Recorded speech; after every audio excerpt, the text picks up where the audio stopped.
तो प्रायिकता के बारे में आप लोगों को 15A में ज़्यादातर सवालें बता दी गई हैं, आप लोग उसको अच्छे से लगा लेते होंगे। और 15B में जो आप लोग पीछे पढ़ चुके हैं उसी से संबंधित कुछ सरल सवालें दी गई हैं जिसको आप लोग आसानी से हल कर सकते हैं।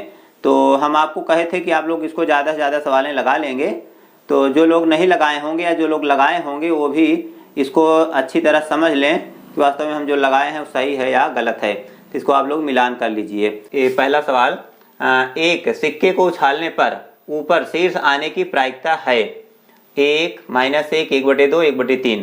तो इसको आप लोग ज़्यादातर सवाल लगा लिए होंगे। तो इसमें क्या होगा विकल्प मालूम है? तो इसका पहले का विकल्प 1/2 सही होगा, क्योंकि एक सिक्के में दो पक्ष होते हैं, हेड और टेल, शीर्ष और पुच्छ। तो इसकी कुल प्रायिकता 1/2 हो जाएगी। क्यों? क्योंकि अनुकूल परिणाम 1 होगा और कुल संभव परिणाम 2 होगा, क्योंकि उसमें दो पक्ष हैं, शीर्ष और पुच्छ। तो 1/2 हो गया। दूसरा सवाल, एक साधारण पासे को फेंका जाता है, उसके ऊपरी फलक पर सम संख्या आने की प्रायिकता। तो पासे में कुल कितने अंक होते हैं? 1 से लेकर के 6 अंक होते हैं। तो 6 में आपसे केवल सम संख्या के बारे में पूछा जा रहा है। तो इन 6 में सम संख्या क्या है? 2, 4, 6। तो सम संख्या कितनी है? 3। और टोटल संख्या कितनी है? 6। तो इसका मतलब 3/6। इसको काटेंगे, 3 के 3 दूनी 6 बराबर 1/2। तो इसमें 1/2 कौन है? दूसरा सही है। इसके बाद तीसरा है, पासों का एक युग्म फेंका जाता है, यदि कम से कम 1 पर अंक 5 आता है तो योग 9 या अधिक आने की प्रायिकता है। पासों का युग्म मतलब दो पासे एक साथ फेंके जाते हैं, तो ऊपर एक अंक 5 है और अन्य में जो आएगा उनके अंकों का योगफल 9 या उससे अधिक आना है। तो आपको यहाँ लिखना होगा, पहले तो 5 आएगा, दूसरे पर 5 आ सकता है, 9 या 9 से अधिक। तो योग 9 या 9 से अधिक दोनों हो सकता है। तो हम पहले 5 लेते हैं, फिर इसके बाद पहले पर 5, दूसरे पर 6, क्योंकि ये भी 5 से 5 और 6 5 11, 9 से बड़ा है। फिर इसी को उल्टा करेंगे तो एक पर 6 होगा, दूसरे पर 5 होगा। फिर 5, 4, फिर 4, 5। तो 5, 4, 4, 5। तो इसमें आप देख रहे हैं कुल परिणाम कितना हो रहा है? 1, 2, 3, 4, 5। तो अनुकूल परिणाम 5 है और संभव परिणाम कितना होगा? 36 होगा। 5/36। तो संभव परिणाम कितना होता है? 2 पावर n। और संभव परिणाम कितना होगा? 6 घाते n। तो 6 घाते 2, तो 6 छंग 36। तो इसमें कुल संभव परिणाम 36 होगा। तो प्रायिकता कितनी हुई? 5/36। 5/36 इसका पहला विकल्प सही हो जाएगा। चौथा सवाल है, एक पासे को फेंकने पर ऊपर फलक पर 3 से बड़े अंक आने की प्रायिकता। तो जब पासा फेंका जाएगा तो ऊपर 3 से बड़े अंक, 3 से बड़े अंक क्या क्या होते हैं? 4, 5, 6। तो 4, 5, 6 में कुल कितने अंक है? 3 अंक हैं। तो अनुकूल परिणाम 3 हो गया, टोटल परिणाम 6। तो कितना होगा? 3/6। 3/6 बराबर 1/2। तो इसकी प्रायिकता कितना हो गई? 1/2। इसमें ये चौथा सही होगा। ठीक। इसके बाद पांचवा है, दो पासे एक साथ फेंके जाते हैं, दोनों पासों की संख्याओं का योगफल 7 होने की प्रायिकता। तो इसमें अंकों का योगफल 7 होना चाहिए। तो अंकों का योगफल 7 कब कब होगा? मान लीजिए पहले पर 1 आता है, दूसरे पर 6 आता है, तो अंकों का योग 7 हो जाएगा। इसके बाद इसी को उल्टा कर देंगे, 6, 1। फिर पहले पर 2 आता है तो दूसरे पर 5 आना चाहिए, तभी तो 7 होगा। तो इसको उल्टा कर देंगे तो हो जाएगा 5, 2। फिर यह पहले पर 3 आता है, दूसरे पर 4 आएगा, तो भी 7 होगा। अब इसी को उल्टा कर देंगे 4 3 हो जाएगा। इस तरह से आप देख रहे हैं कुल संभव परिणाम कितना हुआ, 1 2 3 4 5 6। कुल संभव परिणाम 6 हो गया और कुल अनुकूल परिणाम 6 हो गया और कुल संभव परिणाम कितना होगा, 2 पास एक साथ फेंके जा रहे हैं तो इसमें 36 होगा। 6 के 6 छंग 36 तो बराबर 1/6। तो 1/6 इसमें पहला सही होगा, इसका पहला सही है। तो इस तरह से इसको लगा सकते हैं। 6वें सवाल में दिया गया है निम्नलिखित कथनों को पूरा कीजिए। तो ये जो खाली स्थान है इस खाली स्थान को आपको भरना होगा। तो पहला है घटना ई की प्रायिकता प्लस घटना ई नहीं की प्रायिकता बराबर क्या होगा। कुछ ऐसी घटनाएं होती हैं जिसमें पूरक घटना के बारे में हम आपको बता चुके हैं। तो घटना ई की प्रायिकता घटना ई नहीं की प्रायिकता, तो जो पूरक घटना होती है दोनों को जोड़ देते हैं तो उसका योगफल 1 हो जाता है। तो यहाँ क्या रहेगा, 1 रहेगा। तो उस घटना की प्रायिकता जो घटित नहीं हो सकती 0 है। ऐसी कोई घटना है जो घटित नहीं हो सकती है तो क्या होती है, 0 होती है। ऐसी घटना कहलाती है क्या, असंभव घटना। असंभव घटना कहलाती है। तीसरा है उस घटना की प्रायिकता जिसका घटित होना निश्चित है ऐसी घटना कहलाती है। तो उस घटना की प्रायिकता जिसका घटित होना निश्चित है तो क्या है, वो 1 होती है और ऐसी घटना को निश्चित घटना कहलाती है। तो ऐसी घटना निश्चित घटना कहलाती है। किसी प्रयोग की सभी प्रारंभिक घटनाओं की प्रायिकताओं का योग 1 होता है। किसी भी प्रयोग की सभी प्रारंभिक घटनाओं का प्रायिकताओं का योग 1 होता है, क्योंकि इसमें जब जोड़ते हैं तो सब 1 हो जाता है। किसी घटना की प्रायिकता से बड़ी मतलब यहाँ 0 से बड़ी या उसके बराबर होती है तथा से छोटी या बराबर, तो 1 से छोटी। तो इसको ध्यान समझिएगा, किसी घटना की प्रायिकता 0 से बड़ी या बराबर हो सकती है, मतलब 0 हो सकती है अर्थात असंभव घटना, तथा 1 से छोटी या उसके बराबर होती है। तो 1 से छोटी मतलब आप लोग पीछे लगा चुके हैं तो हमेशा घटनाएं 1 से छोटी ही रहती थी। तो 1 से छोटी मतलब 1/3, 3/5, 5/25, तो सब क्या है, 1 से छोटी हैं। तो 1 से छोटी या उसके बराबर, तो उसके बराबर मतलब 1 के बराबर हो सकती है अर्थात कुल संभव घटना बटे कुल परिणाम अनुकूल परिणाम, तो वो 1 हो जाता है। 36/36 बराबर 1। इस तरह से उसका मान क्या हो गया, 1 या 1 से छोटा या 1 के बराबर भी हो सकता है। तो इस तरह से इसको लगा लीजिए।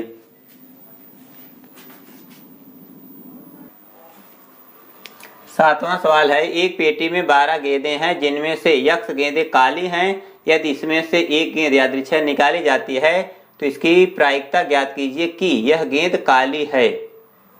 इसके बाद यदि इस पेटी में 6 काली गेंदें और डाल दी जाएं तो काली गेंद निकालने की प्रायिकता पहली प्रायिकता की दुगुनी हो जाती है। तो यक्ष का मान ज्ञात कीजिए। तो इसमें पहले आपको देखना है कि कुल संभव परिणाम कितना है। कुल संभव परिणाम बराबर 12, क्योंकि पेटी में कुल 12 गेंदें हैं तो संभव परिणाम 12 हो गया। अब अनुकूल परिणाम,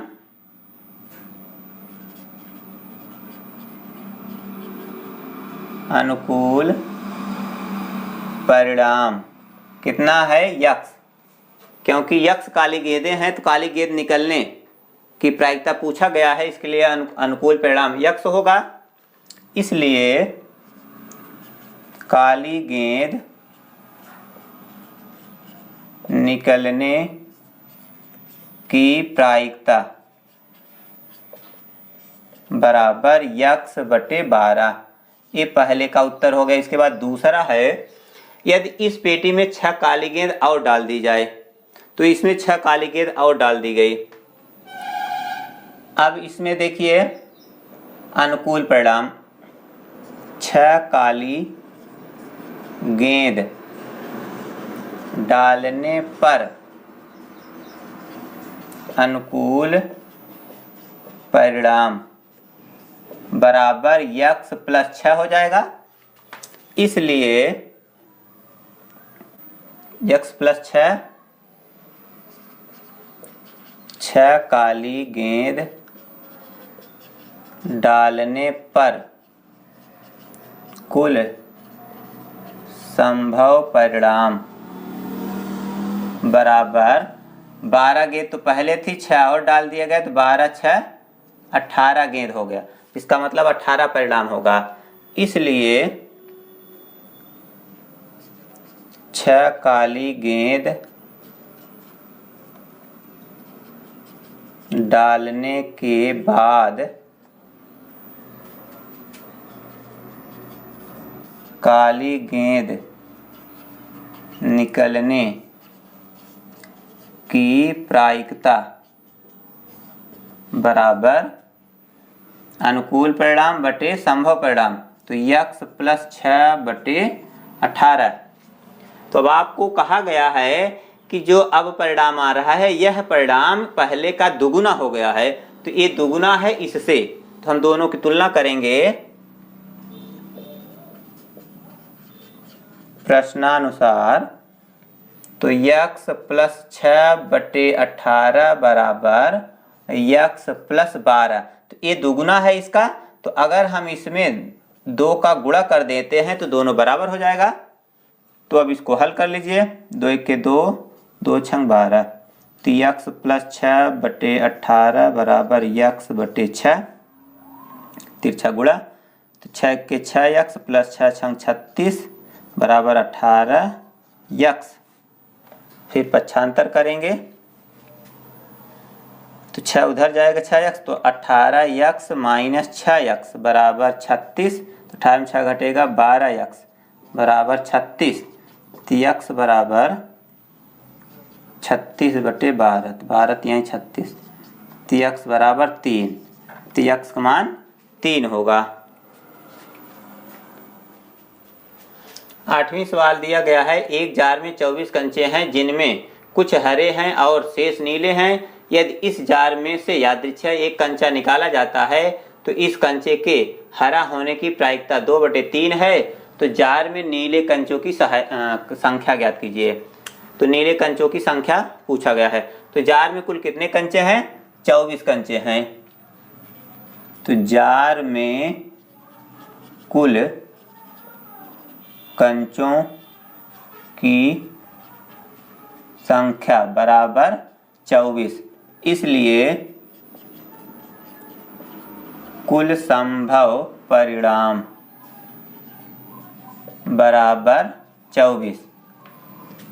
जार में नीले कंचों की संख्या पूछा है, तो मान लीजिए माना जार में नीले कंचों की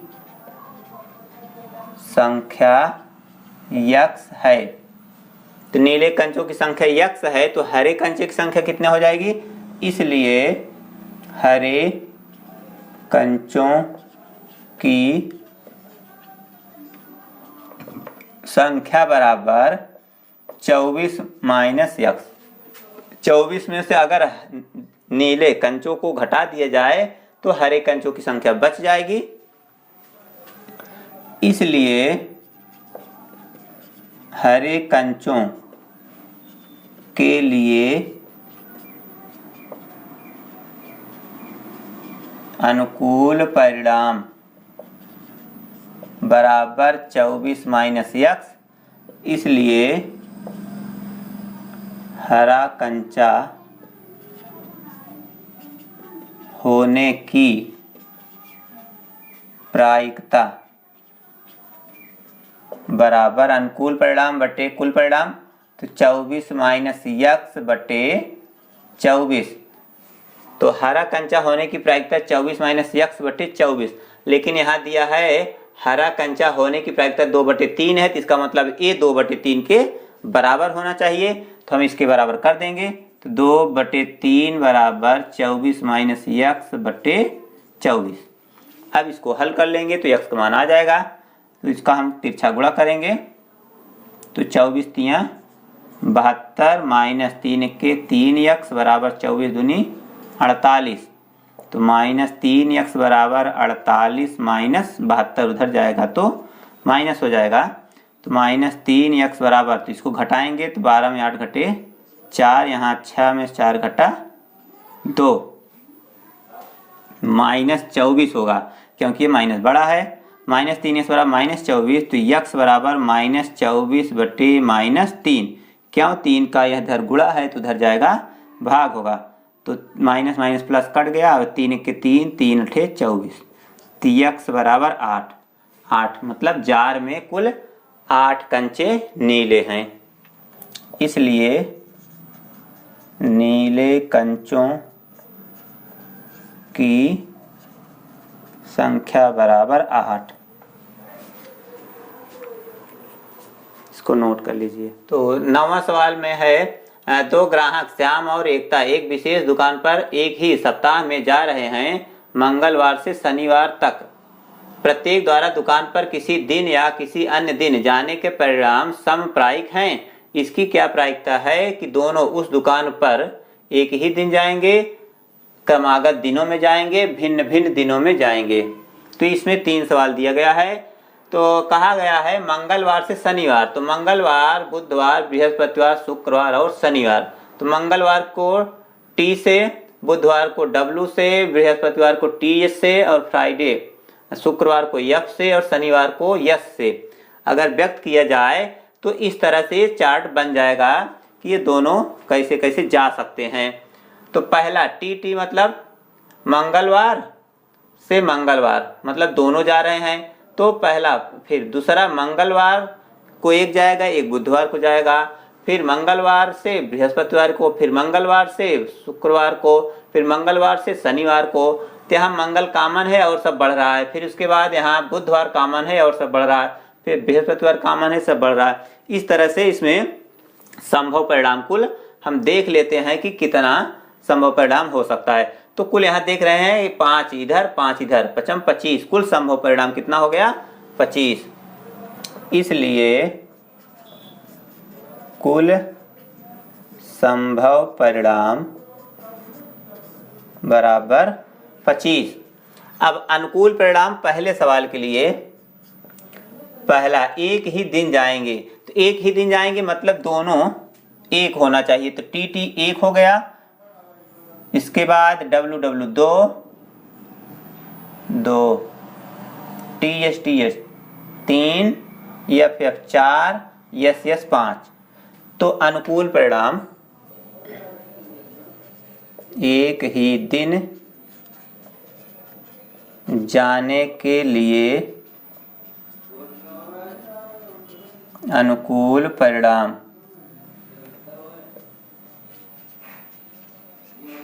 बराबर 5।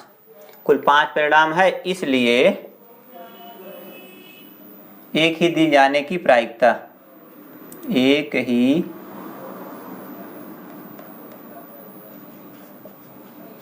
दिन जाने की प्रायिकता बराबर 5/25, 5 के 5, 55 बराबर 1/5।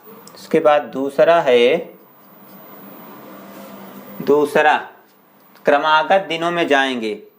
क्रमागत दिनों में जाएंगे मतलब क्रम से दिन आना चाहिए, तो टी डब्ल्यू तो एक हो गया, यहाँ लिख लीजिए क्रमागत दिन। तो क्रमागत दिन पहला है टी डब्ल्यू, तो यही उल्टा हो जाएगा डब्ल्यू टी भी। इसके बाद डब्ल्यू टी एच, डब्ल्यू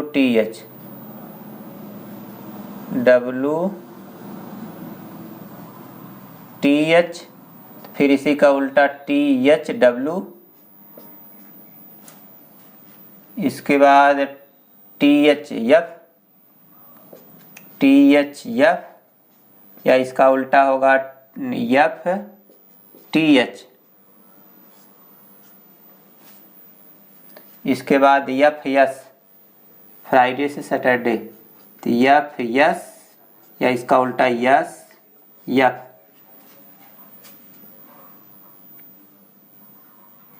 कुल कितना हुआ? 1 2 3 4 5 6 7 8।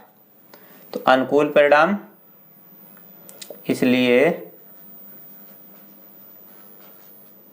अनुकूल परिणाम बराबर 8, इसलिए क्रमागत दिन में जाने की प्रायिकता बराबर 8/25, क्योंकि टोटल 25 दिन है तो 8/25 हो जाएगा। उसके बाद तीसरा सवाल, तीसरा यहाँ देख लीजिए।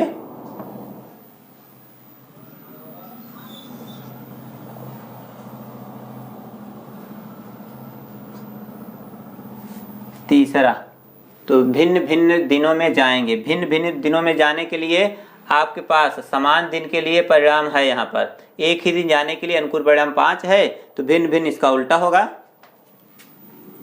तो भिन्न भिन्न दिनों में जाने के लिए अनुकूल परिणाम बराबर 25 - 5 बराबर 20। तो 5 कहाँ से आया? क्योंकि 5 समान दिन है, तो 5 के अलावा अन्य दिन जो होगा वो भिन्न भिन्न जरूर होगा। इसलिए भिन्न भिन्न दिन जाने की प्रायिकता बराबर 20/25। तो 5 काटेंगे, 5 × 20, 5 × 25 बराबर 4/5 हो जाएगी।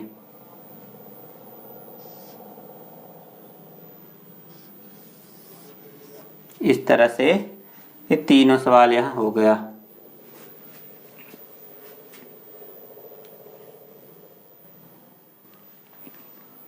दसवीं सवाल में दिया गया है, एक पासे के फलकों पर संख्याएं 1 2 2 3 3 और 6 लिखी हुई हैं। इसे 2 बार फेंका जाता है तथा दोनों बार प्राप्त हुई संख्याओं के योग लिख लिए जाते हैं। दोनों बार फेंकने के बाद प्राप्त योग कुछ संभावित मान निम्नलिखित सारणी में दिए गए हैं। इस सारणी को पूरा कीजिए। तो इसमें कुछ मान भर दिया गया है और शेष मान आपको भरना है। उसके बाद आपको इस पर जो प्रश्न दिया गया है उसका हल करना होगा। मतलब इसका योग एक सम संख्या होना चाहिए या 6 होना चाहिए या कम से कम 6। तो इस तरह से इसमें 3 प्रश्न पूछा गया है, तो आपको इसके हिसाब से उसका उत्तर देना है। तो सबसे पहले आपको इस सारणी को पूरा करना होगा। सारणी भी पूरा नहीं है, तो चलिए इसको पूरा करते हैं। तो सबसे पहले इसमें पासे के अंक क्या क्या हैं उसको हम यहां देख लेते हैं। क्या है? पासे पर अंक क्या है? 1 2 2 3 3 6। तो पहले यहां देखिए कैसे भरा गया है। तो अगर पहली बार पासा फेंका जाता है तो मान लीजिए उसमें पहले पर 1 आता है, दूसरे पर 1 आता है, तो दोनों का योग कितना हो गया? 2 हो गया। तो पहला 2 भर दिया गया है। इसके बाद हम पहले पर 1 लेते हैं, दूसरे पर 2 लेंगे, तो 2 1 3 हो जाएगा। इसका मतलब 3 भी भर दिया गया है। इसके बाद पहले पर 1, दूसरे पर 3 फिर रहेगा क्योंकि ये 3 है।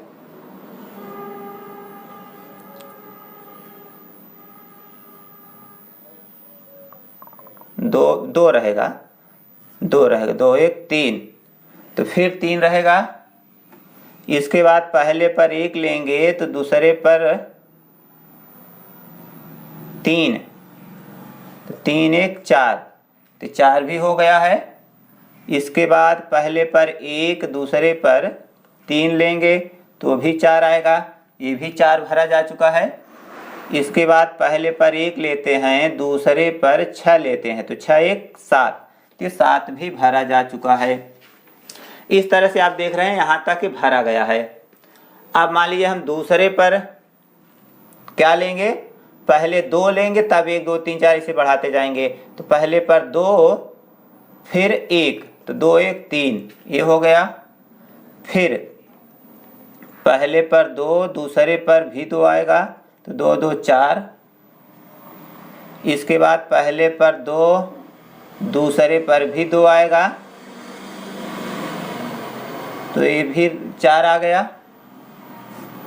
फिर पहले पर 2 दूसरे पर 3, तो 3 2 5, तो 5 हो गया।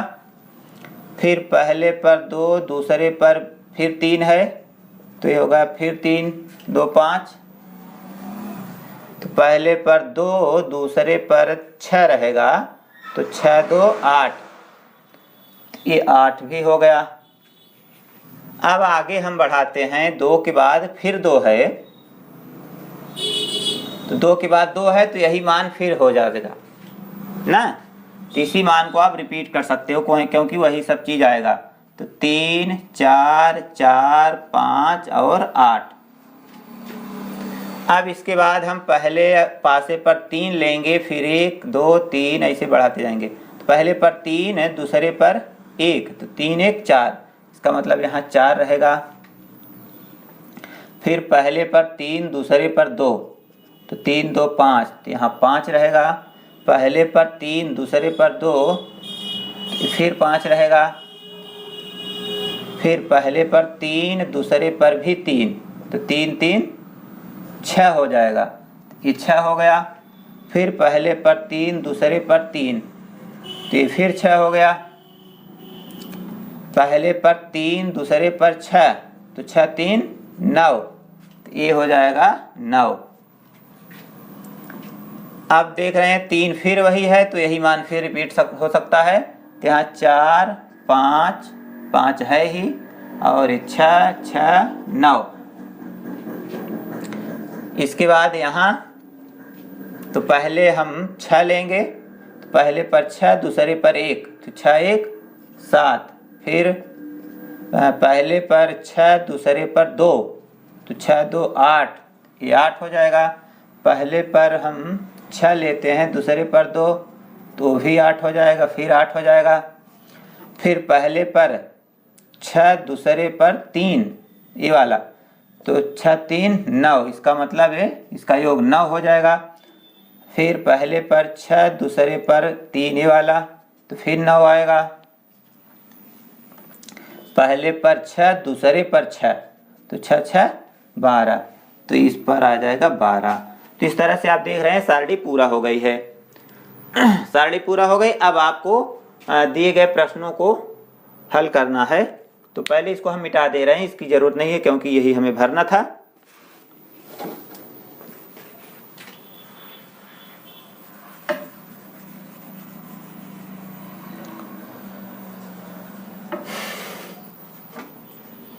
पहला है एक सम संख्या होगा, तो इसमें सम संख्याएं देख लीजिए। सम संख्याएं, 1 यहाँ उतार लेंगे तो भी ठीक रहेगा, 2 4 4 4 4 8, फिर 4 4 8, फिर 4 6 6 4 6 6 8 8 12। इसलिए सम संख्याओं के लिए अनुकूल परिणाम। अनुकूल परिणाम कितना है? 1 2 3 4 5 6 7 8 9 10 11 12 13 14 15 16 17 18। तो अनुकूल परिणाम आपके पास कितना हो गया? 18 हो गया। और कुल संभव परिणाम कितना है? कुल संभव परिणाम, कुल संभव परिणाम 6 इधर 6 इधर, 6 छंग 36, तो 36 है। इसलिए सम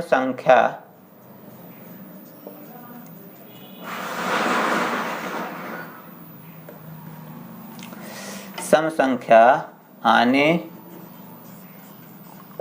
की प्रायिकता बराबर अनुकूल परिणाम बटे संभव परिणाम। तो अनुकूल परिणाम 18 है, संभव परिणाम 36 है। इसको काट देंगे, 18 के 18 दूनी 36, 2 तो बराबर कितना हुआ? 1/2।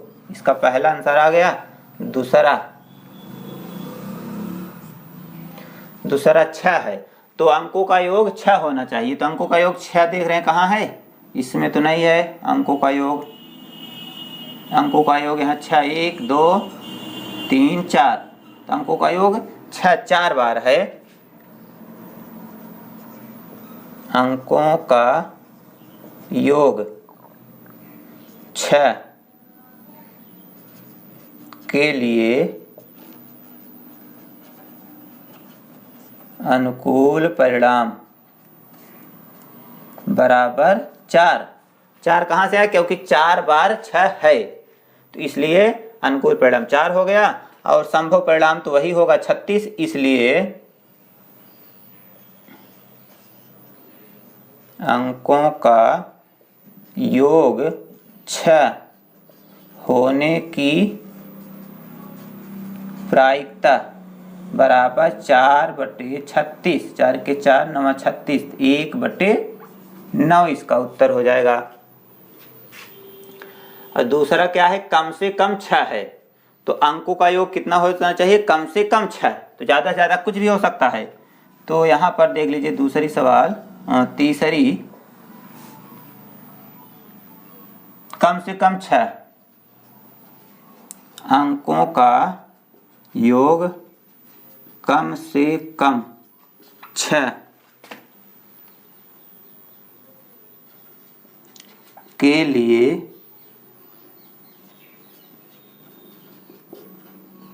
संख्याएं क्या क्या होंगी? अंकों का योग 6, पहले में देख लीजिए, एक क्या है? 7 है। दूसरे लाइन में 6 से बड़ा 8 है। फिर तीसरी लाइन में 8, फिर यहाँ पर 6 6, फिर 9 भी रहेगा। इसके बाद यहाँ 6 6, फिर 9, इसके बाद 7 8 8 9 9 12।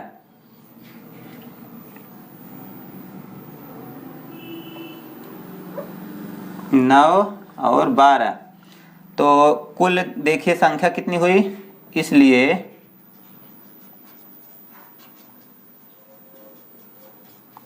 अनुकूल परिणाम बराबर 1 2 3 4 5 6 7 8 9 10 11 12 13 14 15। तो अनुकूल परिणाम कुल कितना हो गया? 15 हो गया।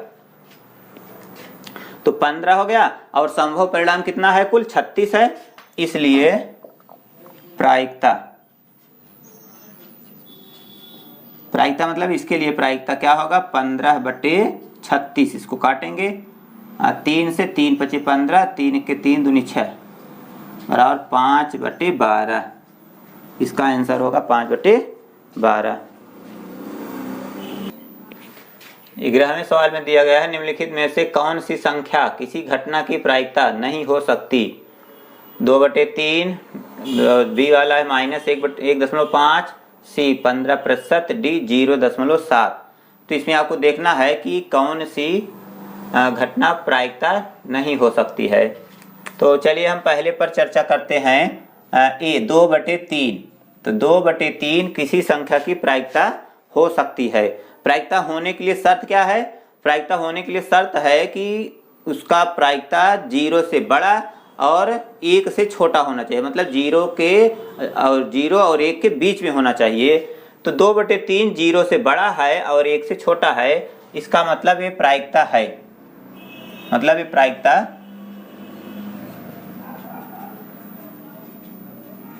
है। b -1.5, b क्या है? -1.5 है, जो कि 0 से छोटा है। तो 0 से छोटा है, इसका मतलब ये प्रायिकता नहीं हो सकता है। तो यहाँ लिख दीजिए ये प्रायिकता नहीं है, क्योंकि 0 से छोटा है, -1.5 उल्टा हो गया, क्योंकि -1.5 छोटा है 0 से। इसके बाद C 15% प्रायिकता है।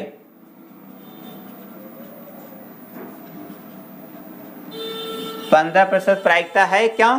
क्योंकि 15% को आप कैसे लिख सकते हैं? 15/100। इसको काटेंगे, 5 3 15, 5 दूनी 10, तो बराबर कितना है? 3/20। 3/20 क्या है?